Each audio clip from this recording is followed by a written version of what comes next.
You want to support Roland Martin Unfiltered? Be sure to join our Bring the Funk fan club. Every dollar that you give to us supports our daily digital show. There's only one daily digital show out here that keeps it black and keep it real as Roland Martin Unfiltered. Support the Roland Martin Unfiltered daily digital show by going to RolandMartinUnfiltered.com. You can make this possible. Well, in Indiana, the white woman caught on video allegedly threatening black kids with a knife at a Fort Wayne school playground faces 2 felony charges. 32-year-old Terra Roling is charged with felony intimidation in a case, opened by Allen County prosecutors on Tuesday.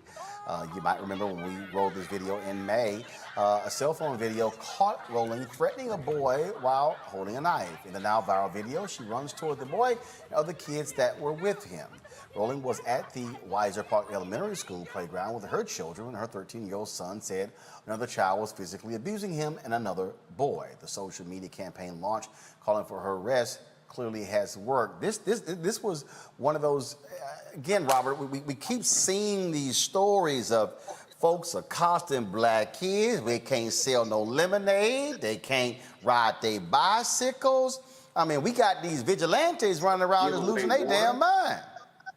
Well, you know, this is what the popular media has been putting out there. We've had the overcriminalization of African Americans in media for the last century and a half, and quite frankly, from the beginning of cinema and media in this country, there's been the overcriminalization of African Americans. Also, there's the sociological concept of age overestimation, where white people generally, when they see an African American child, they don't see them as being an 8-year-old or a 10-year-old. They see a 20-year-old black man holding a weapon for some reason, just subconsciously, which gives them the justification and the casus belli to be able to attack them in this nature. I think it's important that this woman was charged with felony charges because it's very clearly a felony on video. But I think we have to move to a point in this nation where you do no longer need to have videographic evidence in order for someone to be charged. We can't just depend on every black boy to walk around with a drone over his head 24 hours a day in case they get accosted in order to be believed. So we have to start working on criminal justice reform where we are truly treated equally within the law. And I think people of this nature need to be brought out. They need to be made a public spectacle of, and they need to be prosecuted to the fullest extent of the law so that these folks can learn you cannot simply attack somebody and claim that their blackness is the weapon that they were holding to justify your attack. Moni, just like the crazy fool in New Jersey, jumping in a black man's face, cussing him out, threatening to physically harm him. Now his ass got arrested. And that's what needs to happen. These people who are intimidating, verbally harassing black folks for just being black, they need to be prosecuted. They have to be prosecuted, and it's not like send a message, because that's not something that we say in law, but discipline is a form of deterrence. So it has to be known that you're not going to be able to just do this with reckless disregard and get away with it. This is not open season. It is not. And so we need for all of the departments across the United States to be very clear about the fact that you're not going to get passes for this. You don't get a wink and a smile the first time you commit this type of targeted harassment.